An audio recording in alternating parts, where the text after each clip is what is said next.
Hello mga kabakeray, sana mapagpalang araw po sa ating lahat. Ay, I'm Rafi, isang bakero ng mga kabayo dito sa gitnang silangan. Ito po yung outdoor arena namin. Kung maalala nyo mga kabakero, nung nakarang bago tayo magbakasyon, inayos ito. Yung inayos ng bulldozer, pinatag, ito na. Nag-uumpisa na sila na mag-training dito sa mga mga kabayo.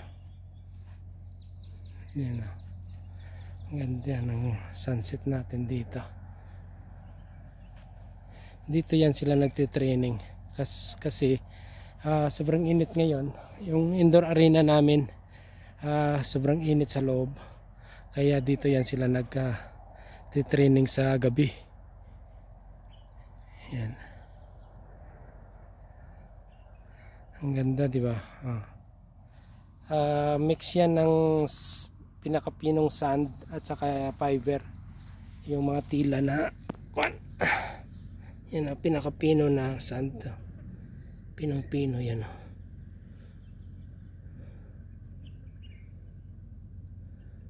Yan. Tapos may mga fiber yan, tila. In order pa namin sa ibang bansa. Naka-container van yan na dumating dito. Malawak to. Ito. Matataas to, mga ito 1 meter na 1 meter na to, siguro 110. Tingnan natin. Mga 1 metros na tong height nito. Yan. Sa 1 meter na to. Nilulundog ng kabayo namin. Yan, mga 110 na siguro to. Kayang lundagin ng kabayo namin hanggang sa 120, 130. 1 meter and 30 cm. Hanggang dito kaya niyan. Hanggang sa 5 ko na ko, 5'8". Hanggang dito ko kaya yan lundagin ng mga kabayo namin dito. Hanggang dito. Hanggang dyan. Kaya yan lundagin. Yung pang pinakuha namin sa kinukumpit namin sa international, lumulundag na yan ng 150, 145. Yan, dito yan sila nagtitraining. Yan yung stable namin. Medyo may kalumaan na rin ang stable namin dito. Yan dyan ko na grass arena namin yan dyan. Ito bago lang to. Ngayong taon lang to ginawa. Bago tayo magbakasyon. Niro-roller to. Kahapon may roller dito. Para nagpatag pa. Para diin yung buhangin. Para pag inapakan ng kabayo hindi lulubog yung paa ng kabayo. Tingnan nyo. May mga bakas dito ng kabayo. Yan lang. Hindi siya lumulubog sa ilalim. Kasi pag hindi to gaano madiin yung buhangin, lumulubog yung paa ng kabayo at saka may chances siyang mapilay. Ang ganda ng sunset natin ngayon dito sa Faro.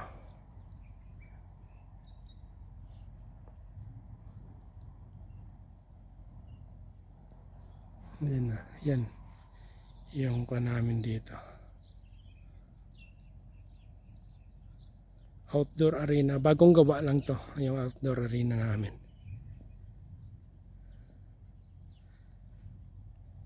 Yan, may mga tambak pa doon na fiber, hindi pa naubos. Ayan.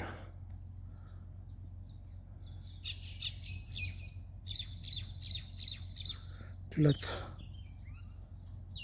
fiber cloth. Yan.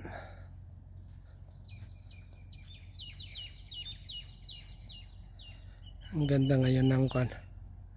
Marami ditong kuan namin ang mga kahoy-kahoy. Yan.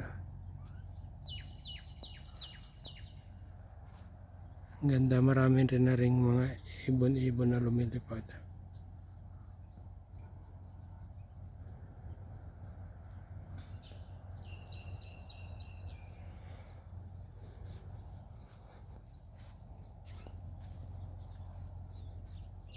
Yan ha?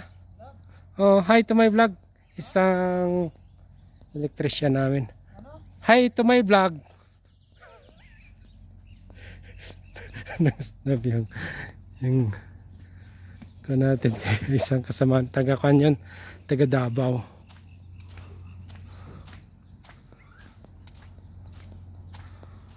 Si Kuya Bong, matanda na yan dito. Almost 20 years na yan dito, electrician namin. Ito yung indoor arena namin. Sobrang init dito pag ganitong summer. Walang kan dito ventilation. Walang ceiling fan, walang aircon. Ino-open lang yung kan. Okay lang to pag magtag-ulan, taglamig. Dito yan sila nagtitraining. Tag-ulan at taglamig. Yan. Indoor arena to. Dito yan sila nagtitraining palundag. Yung mga kahoy-kahoy na yan, dito yan nilalagay para magpalundag sa indoor arena. Tapos para mag-training din ng kabayo para sa mga damo. Kasi may mga competition din na grass grass arena yung ginagamit. Ito dito rin yan sila nagpapalundag, pero ngayon hindi gaano ginagamit yung grass arena namin. Ginagawa naming temporary paddocks sa may mga masakit naming kabayo. Yan.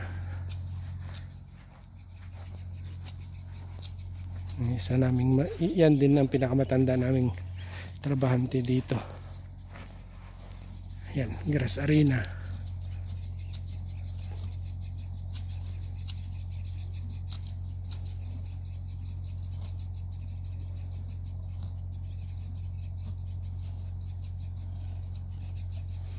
Yan yung pinakamatanda naming trabahante dito. Bangladesh. Siya yung taga-maintenance ng mga halaman dito. Mga damo-damo, mga kahoy. Siya yun ang taga-putol.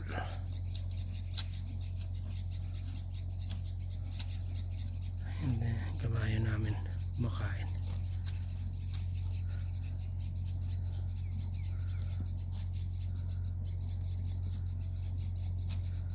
Okay, samahan niyo ako mamaya. Mag-video tayo sa habang nagtitraining yung mga rider namin. Yung isang